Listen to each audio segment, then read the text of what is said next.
بہلنے والے گنہگار ہوں گے، کچھ لوگ کر لیے تو سب کی طرف سے یہ فریضہ ادا ہو جائے گا۔ ایسے ہی اسلامی تاریخ کا اہتمام کرنا بھی فرض کفایہ ہے۔ کچھ لوگ کر لیے تو ہمارے ذمے سے ختم ہو جاتا ہے، لیکن اس کے ثواب اور فضیلتوں کو حاصل کرنے کے لیے ہر ایک کو اس کے پہلوں کے نام اور تاریخ کا اہتمام کرنا ہے۔ اسلامی مہینے کل 12 ہے۔ اسلام کا پہلا مہینہ محرم سے شروع ہوتا ہے۔ محرم، صفر، ربیع الاول، ربیع الثانی، جمادی الاولی، جمادی الثانی، رجب، شعبان، رمضان، شوال، ذی القعدہ، ذی الحجہ، یہ کل 12 مہینے ہیں۔ ان 12 مہینوں میں شعبان کا مہینہ 8واں مہینہ ہے۔ اس مہینے کے بارے میں اللہ رب العالمین، اللہ کے نبی علیہ السلام نے فرمایا، شعبان شہری و رمضان شہر اللہ، یہ شعبان میرا مہینہ ہے اور رمضان اللہ کا مہینہ ہے، اور جس چیز کی نسبت کسی بڑے شخصیت کی طرف ہو جاتی ہے تو اس کا مقام اور مرتبہ بڑھ جاتا ہے۔ مثال کے طور پر ایک فیکٹری ہے جس میں کتابوں کو چھاپا جاتا ہے، بہت ساری کتابیں پرنٹ ہو کر نکلتی ہیں، اس میں ہر کتاب کو ڈالنے والا ورق وہی ہے، کاغذ وہی، انک وہی، بنانے والا وہی، پیک کرنے والے سب وہی ہیں۔ اس فیکٹری کے اندر جا کر کوئی آرڈر دے قرآن مجید چھاپنے کا تو اب حکم بدل جاتا ہے۔ جو قرآن کو چھاپتا ہے اس کے لیے حکم یہ ہے کہ پہلے وضو کرے، بعد میں کاغذات کو لے۔ جو کاغذات کو جمع کرتا ہے اس کے لیے بھی حکم ہے کہ بغیر وضو کے اس کو ہاتھ لگانا حرام۔ کاغذ وہی ہے، انک وہی ہے، چھاپنے والے بھی وہی ہیں، دنیا بھر کی کتابوں کا الگ حکم ہے، لیکن قرآن مجید کا الگ حکم ہے۔ پریس تمہاری ہے، سب تمہارا ہے، لیکن تم اب چھاپنے جو جا رہے ہو وہ اللہ کے کلام کو اس لیے بے وضو چھاپنے کی اب اجازت نہیں ہے۔ ایک اور مثال دیکھ لیں، ہم لوگ گھر بناتے ہیں، فیکٹریاں بناتے ہیں، دکان بناتے ہیں، مسجد مدرسے بناتے ہیں، اس کے لیے اینٹوں کی ضرورت ہے۔ اب وہ اینٹ لینے کے لیے گئے، 2-4 آدمی گئے، ایک آدمی گھر بنانے کے لیے، ایک آدمی دکان بنانے کے لیے، ایک آدمی بیت الخلا بنانے کے لیے، ایک آدمی مسجد بنانے کے لیے۔ 4 آدمی گئے، چاروں اسی جگہ سے اینٹ لے کر آئے۔ اس میں جتنا میٹیریل ہے سب میں ایک ہی قسم کا میٹیریل ڈالا گیا، بنانے والا بھی ایک ہی ہے، لیکن چاروں کا حکم الگ الگ ہے۔ بیت الخلا میں جو اینٹ لگتی ہے، بیت الخلا جہاں بنتی ہے، وہاں حکم یہ ہے بغیر چپل کے مت جاؤ۔ اب گھر ہے، گھر کے اندر آدمی چپل کے بغیر بھی داخل ہو جاتا ہے، جیسے چاہے داخل ہوتا ہے، کوئی حکم نہیں۔ لیکن مسجد کو جو اینٹ لگی ہے، مسجد جہاں بنی ہے، اس جگہ پر ناپاک آدمی کو قدم رکھنے کی اجازت نہیں ہے۔ اس جگہ پر نماز پڑھنے کا ثواب الگ۔ جس جگہ پر مسجد بنی ہے، جہاں یہ اینٹیں استعمال ہوئی ہیں، وہاں پر ایک ایک قدم اٹھاتا ہے تو اس کا ایک ایک گناہ معاف ہو جاتا ہے۔ تو پتہ یہ چلا کہ جب چیز کی نسبت کسی اہم چیز سے ہوتی ہے تو اس کا مقام اور مرتبہ بڑھ جاتا ہے، جیسے اینٹوں کا بڑھ گیا، جیسے خوراک کا بڑھ گیا، ایسے ہی اس مہینے کی نسبت آپ علیہ السلام نے اپنی طرف کی ہے کہ یہ مہینہ میرا مہینہ ہے۔ حدیث پاک میں آتا ہے جب رجب کا چاند دکھتا تو اللہ کے نبی دعا کرتے اللہم بارک لنا فی رجب و شعبان وبلغنا رمضان، اے اللہ رجب اور شعبان میں برکت عطا فرما اور خیریت کے ساتھ عافیت کے ساتھ رمضان تک پہنچا دے۔ اللہ کے نبی دعا کرتے تھے، ہم لوگوں کو بھی دعاؤں کا اہتمام کرنا چاہیے۔ رجب کا مہینہ تو چلا گیا، اب یہ شعبان کا مہینہ، شعبان کی آج 3 تاریخ ہے، دیکھتے دیکھتے یہ مہینہ بھی چلا جایا۔ تو اس مہینے میں ہم لوگوں کو کثرت سے ایک دعا کرنا چاہیے، وہ کیا؟ اے اللہ اس مہینے کے اندر برکت عطا فرما، ہماری عمر میں اتنا اضافہ کر دے کہ ہم رمضان تک پہنچ جائے۔ پتہ نہیں گزشتہ رمضان میں کتنے لوگ تھے اور کتنے لوگ رمضان سے محروم ہو گئے۔ ہم بھی جا سکتے ہیں یعنی اللہ ہی کو معلوم ہے، اور پھر آئندہ رمضان ملے گا یعنی اللہ ہی کو معلوم ہے۔ صحابہ کرام کے بارے میں حضرت انس بن مالک فرماتے ہیں جب شعبان کا چاند نظر آتا، شعبان کا مہینہ شروع ہوتا، اس وقت سے صحابہ کرام قرآن مجید کثرت سے پڑھنا شروع کر دیتے تھے، اپنے مالوں کی زکوٰۃ نکالتے تھے، اپنے غلاموں کو آزاد کرتے تھے، کسی سے لینا دینا ہو تو سارے معاملات کو شعبان میں نمٹا کر رمضان کے لیے بالکل تیار رہتے تھے۔ کب؟ 1 مہینہ پہلے سے رمضان کی تیاری۔ ہمارے نبی تو 2 مہینہ پہلے سے رمضان کے لیے دعائیں، اور جب یہ مہینہ آتا شعبان کا تو اللہ کے نبی کثرت سے روزے رکھتے تھے، اتنی کثرت سے بعض مرتبہ شعبان رمضان دونوں روزوں ہی میں گزر جاتا۔ تو اللہ کے نبی کے ایک متبنہ پوتے کا مطلب اللہ کے نبی نے ایک بچے کو پال لیا تھا۔ اللہ کے نبی کے 3 بیٹے تھے، تینوں بیٹوں کا انتقال ہو گیا۔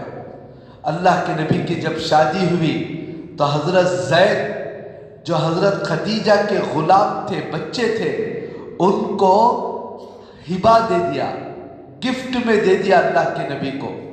حضرت زید بن حارثہ، ان کا قصہ بڑا تفصیل سے حدیث کی کتابوں میں لکھا ہے۔ یہ یمن کے رہنے والے تھے۔ یمن میں ایک اچھے گھرانے کے آزاد مالدار گھرانہ تھا، اپنی ماں کے ساتھ جا رہے تھے، ڈاکوؤں نے حملہ کر دیا، ادھر ادھر سامان چھین لیا تو ماں کے ہاتھ سے بچے کو چھین لیا۔ ماں روتی رہی، بلکتی رہی، تڑپتی رہی، لیکن سنا نہیں، بچے کو چھین لیا، جا کر کسی بازار میں بیچ دیا، وہاں سے کسی نے ان کو بیچ دیا، وہاں سے کسی نے ان کو بیچ دیا۔ بیچتے بیچتے یہ مکہ مکرمہ کے بازار میں آئے، بالکل بہت غمگین حالت میں ان کو کسی نے خریدا، اور خرید کر حضرت خدیجہ رضی اللہ عنہا کو ہبہ میں دے دیا۔ اب جب اللہ کے نبی کی شادی ہوئی تو حضرت خدیجہ نے اس غلام کو اللہ کے نبی کو دے دیا کہ یہ غلام آج سے آپ کا غلام ہے۔ حج کا زمانہ آیا، اس وقت بھی جاہلیت کے زمانے میں حج ہوتا تھا، تو لوگ یمن سے آئے تھے تو بچے کو دیکھ کر پہچان لیا، ارے یہ تو یمن کا بچہ ہے، ہمارے علاقے کا بچہ ہے۔ اس کی باپ اور ماں تو بچے کی جدائیگی میں رو رو کر بے حال ہو گئے، تو ان کے گاؤں والوں نے دیکھ لیا، پورا ایڈریس معلوم کر کے باپ کو اطلاع دی کہ بھائی تیرا بیٹا زندہ ہے، مکے کے اندر ہے، ہم اپنی آنکھوں سے دیکھ کر آئے ہیں۔ تو خوشی کے مارے ان کے باپ اور چچا تھیلوں میں بھر کر سونا چاندی لے کر مکہ مکرمہ پہنچے، اور جا کر اللہ کے نبی کے دربار میں جا کر کہنے لگے آپ کے خاندان والے مکے کا احترام کرتے ہیں، مسجد کا انتظام کرتے ہیں، آئے ہوئے لوگوں کی خبر گیری کرتے ہیں، ہم یہ دکھیا آدمی بہت دور سے ایک بھیک لے کر آئے ہیں، آپ ہم کو ہمارا بچہ دے دو، اس کے بغیر ان کی ماں اور باپ ہم دونوں بیچیں۔ اللہ کے رسول نے حضرت زید کو بلایا، بلا کر ان کے سامنے پوچھا یہ کون ہے یہ دونوں؟ حضرت زید پہچان لیے، کہا کہ یہ میرے ابا ہیں، یہ میرے چچا ہیں۔ تو اللہ کے نبی نے کہا اگر زید تمہارے ساتھ آنا چاہیں تو خوشی سے لے کر جاؤ، اگر وہ میرے پاس رہنا چاہیں تو میں ظلماً دینا نہیں چاہتا۔ انہوں نے کہا جتنی دولت ہے لے لو، کہا کہ دولت کی ضرورت نہیں ہے، مفت میں لے لو۔ تو انہوں نے بلایا تو حضرت زید نے کہا میں اللہ کے نبی کو چھوڑ کر آنے والا نہیں ہوں۔ تو ان کے باپ نے کہا کہ زید کیا کہہ رہا ہے؟ تو ایک آزاد آدمی ہے، دولت مند آدمی ہے، تو آزاد رہ کر یہاں غلام بن کر رہنا چاہتا ہے، چل آزادی میں زندگی گزارے گا۔ تو حضرت زید نے کہا اس آزادی سے بھی ان کے پاس جو اخلاق میں نے دیکھے ہیں، ان کی عادتیں جو میں نے دیکھی ہیں، ان کو چھوڑ کر آنے کے لیے نہیں، زندگی بھر غلام بن کر رہوں گا، وہ آزادی مجھے پسند نہیں ہے۔ اللہ کے نبی خوش ہو گئے، حضرت زید کو اٹھا کر سیدھا کعبے کے پاس گئے اور جا کر اعلان کیا اے لوگوں سن لو، آج سے زید میرے غلام نہیں، میں ان کو آزاد کرتا ہوں اور آج سے میں اپنا بیٹا بناتا ہوں۔ اعلان کیا۔ اس کے بعد سے اب باپ اور چچا نے دیکھا کہ بیٹا خوش ہے، بڑے اچھے گھرانے میں ہے، بڑے اچھے اخلاقات والے آدمیوں میں ہے، تو باپ اور چچا خوشی ہو کر بس وہاں سے لوٹ گئے۔ بس بیٹا تم خوش ہو تو ہم تمہاری جدائیگی کے ساتھ بھی خوشی برداشت کر لیں گے۔ باپ اور چچا چلے گئے۔ اب یہ اللہ کے نبی کے گھر میں بڑے بڑے 30 سال تک لوگ ان کو زید بن محمد کہتے ہیں۔ 30 سال کے بعد قرآن مجید کی آیت اتری ادعوہم لآبائہم، لوگوں کو ان کا جو اصل باپ ہے اس کا نام لے کر پکارو، دوسروں کا نام لے کر مت پکارو۔ تو اس کے بعد اللہ کے نبی نے کہا زید آج سے تم زید بن محمد نہیں، زید بن حارثہ ہو۔ ان کو بڑی تکلیف ہوئی، 30 سال سے میری نسبت اللہ کے نبی کی طرف تھی۔ تکلیف ہونے کے بعد اللہ نے ایک آیت اتاری جس میں فلما قضا زید منہا وطرا زوجناکہا، ایک لمبا واقعہ ہے، وہ واقعے کو بتانا مقصود نہیں ہے، بس زید کو جو تکلیف ہوئی، اللہ کے نبی سے نسبت چھوٹ گئی، اللہ نے لاج رکھ کر زید کا نام قرآن مجید میں رکھ دیا۔ اب قیامت تک جب بھی قرآن پڑھیں گے زید کا تذکرہ ہوگا۔ سوائے زید کے اتنے لاکھ صحابہ تھے، کسی صحابی کا نام قرآن میں نہیں ہے، کسی صحابیہ کا قرآن نام نہیں ہے۔ اللہ کے نبی نے اتنے لاڈلے نواسے تھے، کسی نواسوں کا نام نہیں ہے۔ پورے صحابہ میں انبیاء کے بعد صرف حضرت زید کا نام ہے قرآن مجید کے اندر۔ تو میں بتانا یہ چاہتا ہوں اصل میں یہ زید سے اللہ کے نبی بیٹے کی طرح بہت لاڑ پیار سے پالتے تھے۔ بیچ میں ایک بات یاد آ گئی تو وہ بھی بتا دیتا ہوں، اگر کسی کو بچے نہیں ہیں، اگر کوئی آدمی کسی کا بچہ لے کر پال رہا ہے تو اس کے لیے بھی حکم یہ ہے کہ وہ اس کے باپ کی جگہ اپنا نام نہیں رکھ سکتا، اس کا باپ کا نام ہی رکھنا چاہیے۔ لے پالک بیٹا، لے پالک بیٹی کو دوسرے ان کے باپ ہی کے نام سے پکارنا چاہیے، چاہے آپ بچپن سے لے کر پالے ہوں، لیکن دوسروں کے اس کے خاص باپ کو چھوڑ کر دوسروں کی طرف نسبت کرنا جائز نہیں ہے۔ جو بچی کو لیے ہیں آپ لے پالک بیٹی، وہ آپ کے لیے محرم ہے۔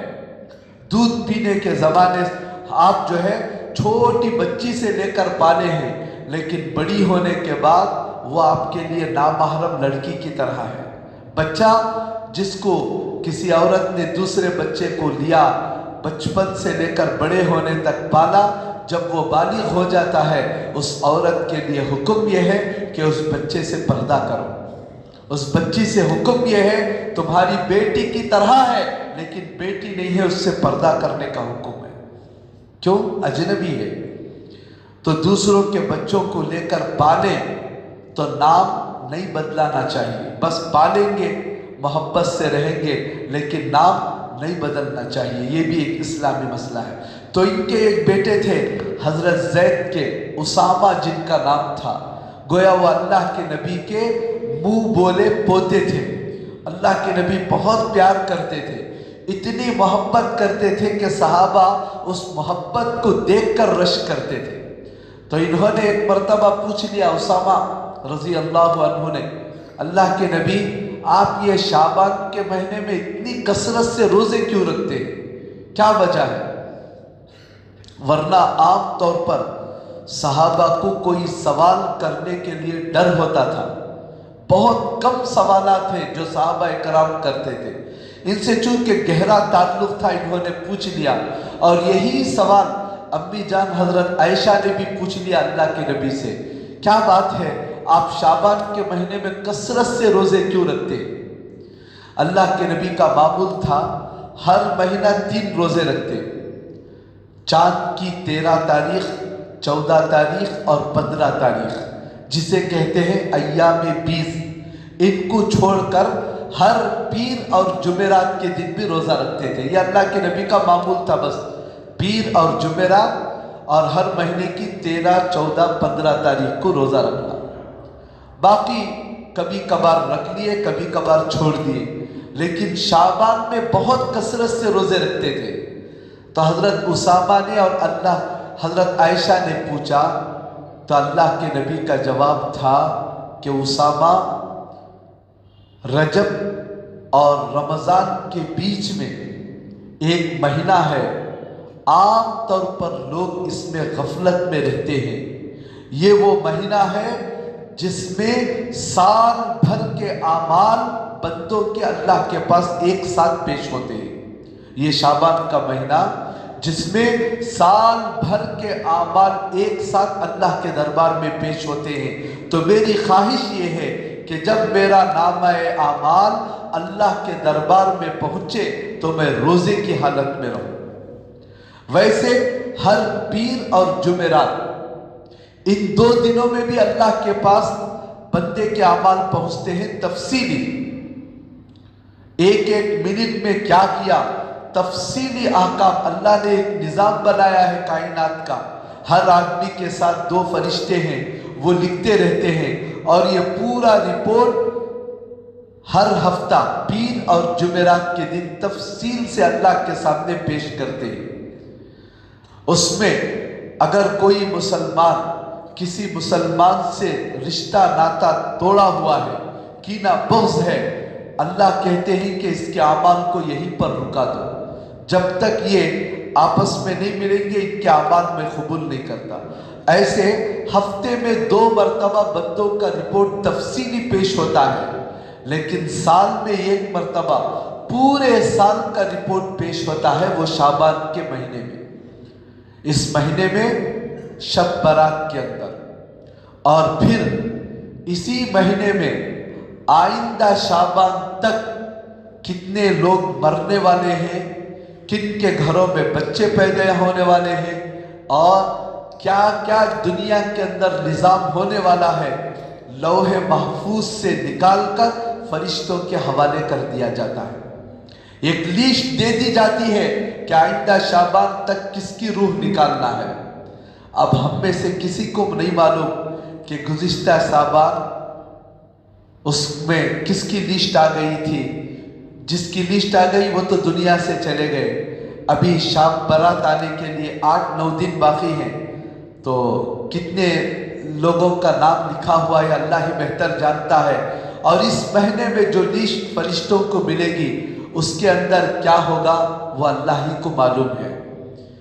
تو 2 چیزیں ایسی ہیں، 2 چیزیں ایسی ہیں جو لکھی ہوئی تقدیر کو اللہ بدل دیتے ہیں۔ 2 چیزوں کی وجہ سے اللہ نے لکھا ہے کسی کے تعلق سے کہ یہ آدمی سال بھر آئندہ سال اس کا پریشانی میں گزرے گا، مصیبتوں میں گزرے گا، اس طرح تقدیر میں لکھا ہوا ہے، تو 2 چیزوں سے اللہ اس تقدیر کو بدل دیتے ہیں۔ ایک ہے صدقہ اور ایک ہے دعا۔ یہ 2 چیزیں لکھی ہوئی تقدیر کو بدل دیتے ہیں۔ اللہ کے نبی روزہ رکھا کرتے تھے ان مہینے میں کہ اللہ کو میرے اوپر رحم آ جائے، اللہ میری زندگی کو وہ تو اللہ کے نبی معصوم تھے گناہوں سے۔ جب وہ اتنا فکر کر رہے ہیں تو مجھے اور آپ کو کتنا فکر کرنا چاہیے اپنے بارے میں۔ سوچ کر دیکھو یہ مہینہ کیسے گزارنا چاہیے تھا لیکن کیسے گزر رہا ہے۔ دیکھتے دیکھتے 3 دن گزر گئے، اب آتے آتے شب برات بھی آ جائے گی، اور شب برات آنے سے پہلے بھی کچھ کام کرنا ہے ہم لوگوں کو۔ وہ کیا کرنا ہے وہ اگلے جمعہ میں بتاؤں گا، شب برات آنے سے پہلے کیا کرنا ہے۔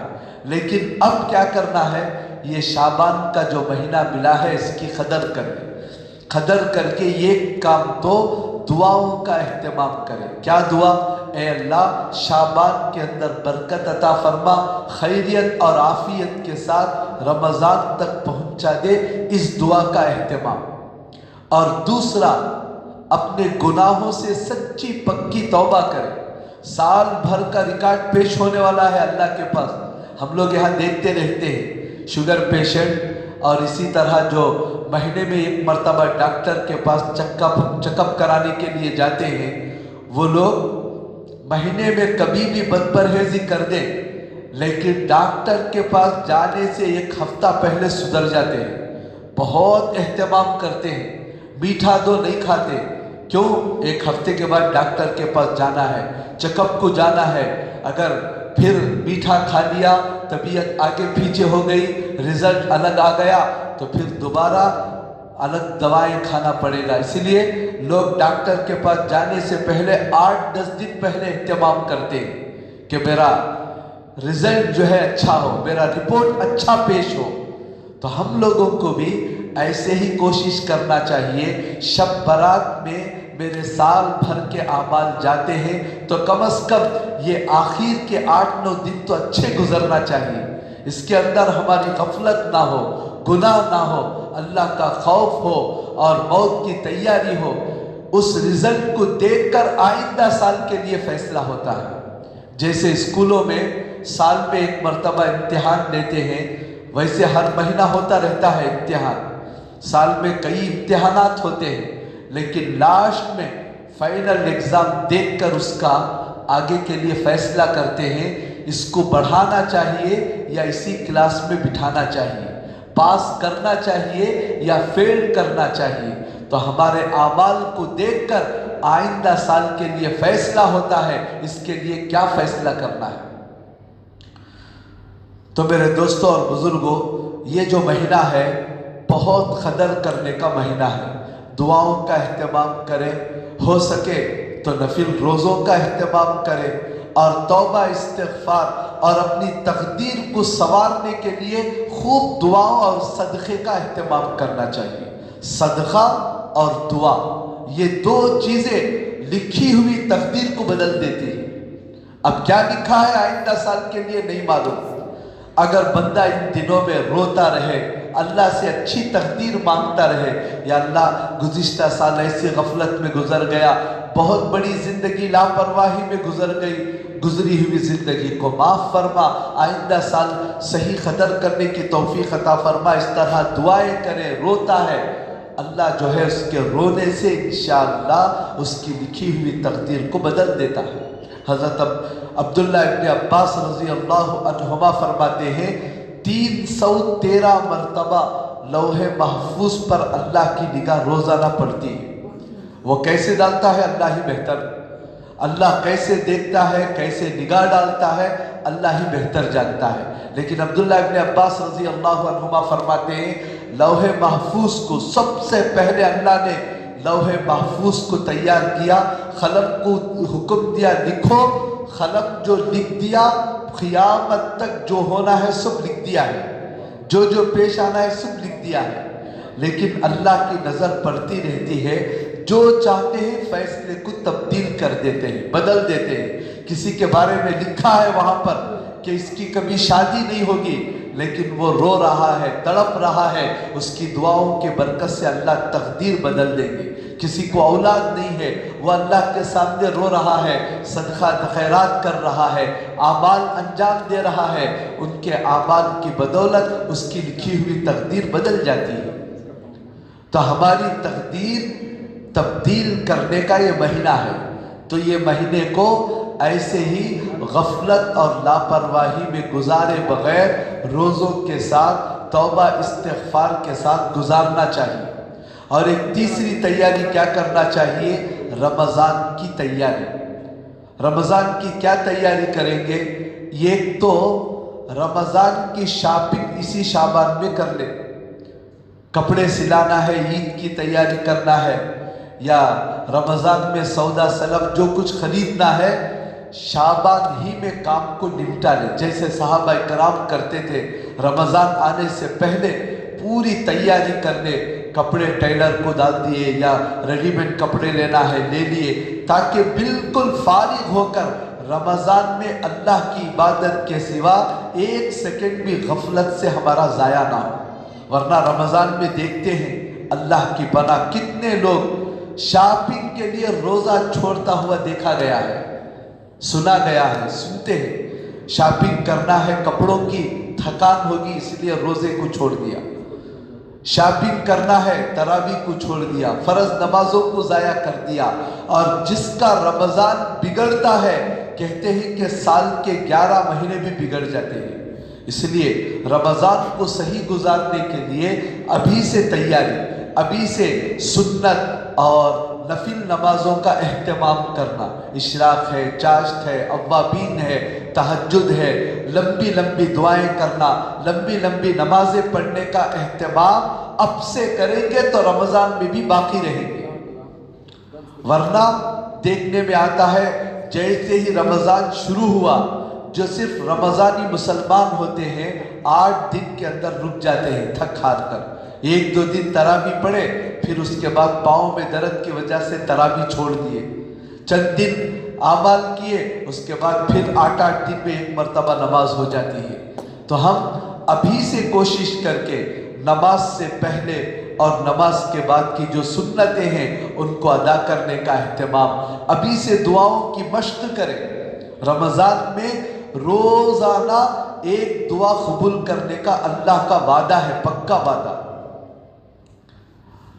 تو اس کے لیے ابھی سے دعا مانگنے کی عادت ڈالیں۔ خاص طور پر ہر فرض نماز کے بعد، ہر فرض کے نماز کے بعد اللہ کے نبی نے فرمایا دعا قبول ہوتی ہے۔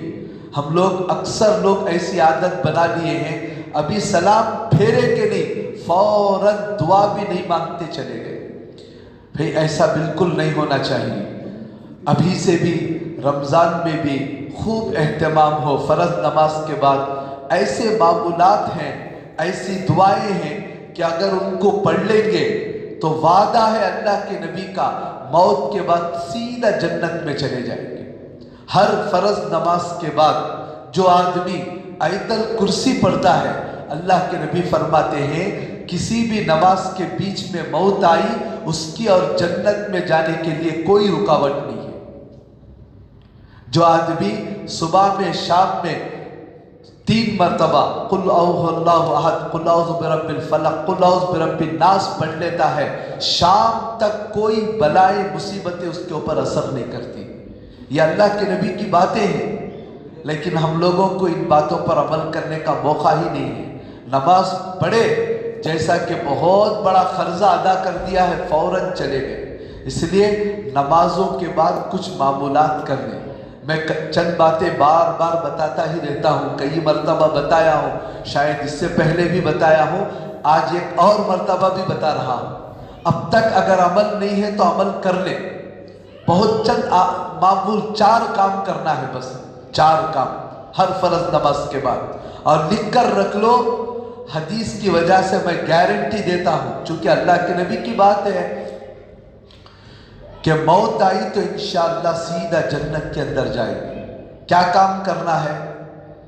فرض نماز کے بعد ایک تو سورہ فاتحہ پڑھنا ہے، اور دوسرا آیت الکرسی پڑھنا ہے، اور تیسرا 4 خل پڑھنا ہے، اور چوتھا تسبیح فاطمی پڑھنا ہے۔ بس یہ 4 کام کر لو، سورہ فاتحہ، آیت الکرسی، 4 خل، قل یا ایھا الکافرون، قل هو اللہ احد، قل اعوذ برب الفلق، قل اعوذ برب الناس، اور پھر چوتھا کام کیا ہے؟ تسبیح فاطمی، 30 پر 3 مرتبہ سبحان اللہ، 30 پر 3 مرتبہ الحمدللہ، 30 پر 4 مرتبہ اللہ اکبر۔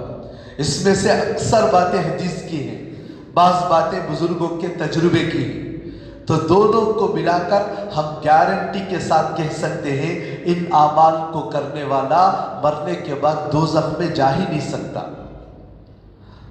ہاں، جن فرض نمازوں کے بعد سنتیں ہیں، جلد سے جلد سنت پڑھ کر ان معمولات کو کریں، اور جن نمازوں کے بعد سنتیں نہیں ہیں ان معمولات کو پورا کر کے دعا مانگیں۔ کتنا چھوٹا سا عمل ہے، وعدہ ہے جنت کا، اس لیے کریں گے انشاءاللہ۔ تو یہ پورے مہینے میں ایک تو جتنا نفل روزے رکھ سکیں، روزوں کا اہتمام، دعاؤں کا اہتمام، صدقے کا اہتمام، اور گناہوں سے بچنے کی کوشش، لمبی لمبی عبادتیں کرنے کا معمول، اور ابھی سے دعائیں مانگنا، لمبی نماز پڑھنے کا معمول۔ کسی کو 10 سورتیں آتے ہیں علم ترا سے والناس تک، تو 5 سورتیں ایک نماز میں پڑھیں، ایک رکعت میں، دوسری رکعت میں 5 سورتیں پڑھیں، اس طرح رکعت لمبی ہو جائے گی۔ رکوع میں 3 مرتبہ سبحان ربی العظیم پڑھتے ہیں تو 5 مرتبہ پڑھ لیں، 10 مرتبہ پڑھ لیں، 15 مرتبہ پڑھ لیں۔ رکوع اور سجدہ، حکیم لوگ کہتے ہیں رکوع اور سجدہ جتنا لمبا ہوگا جسم کی بیماریوں سے اللہ نجات دیں گے۔ کمر کی بیماری اور پیٹ کی بیماریوں کا علاج رکوع اور سجدے کے لمبا کرنے میں لکھا ہے، تجربہ کار لوگ کہتے ہیں، کر دیکھ لیں۔ جس کی آنکھوں کے اندر کمزوری ہے اور کمر کے اندر درد ہے، اس کے لیے حکما کہتے ہیں سجدے میں جا کر 25 مرتبہ سبحان ربی الاعلیٰ پڑھو، کمر کا درد ختم ہو جائے گا۔ ہزاروں نماز، اسی لیے فرمایا نماز شفا ہے بدن کے لیے، نماز کو لمبی پڑھنے کی عادت ڈالیں، جسم کے لیے بھی شفا، روح کے لیے بھی شفا۔ ابھی سے عادت پڑی کی تو رمضان کی عبادتیں کرنا آسان ہوگا۔ تو یہ رمضان کی تیاری کا مہینہ ہے، ابھی سے گھروں کے اندر مال ہے، مال کو تلوا لیں۔ ہمارا مال کتنے ریٹ میں اب جائے گا، اب کتنے ریٹ میں جائے گا، لگا کر اس کی زکوٰۃ کا حساب نکال کر رکھ لیں۔ رمضان آتی ہے فوراً زکوٰۃ دینا، یا رمضان سے پہلے ہی زکوٰۃ دینا، ان معمولات کو کرنے سے انشاءاللہ ہمارا آنے والا رمضان صحیح گزرے گا۔ اللہ سے دعا کریں کہ اللہ ہم سب کو اس مہینے کی صحیح قدر کرنے کی توفیق عطا فرمائے، سنی ہوئی باتوں پر عمل کی توفیق عطا فرمائے۔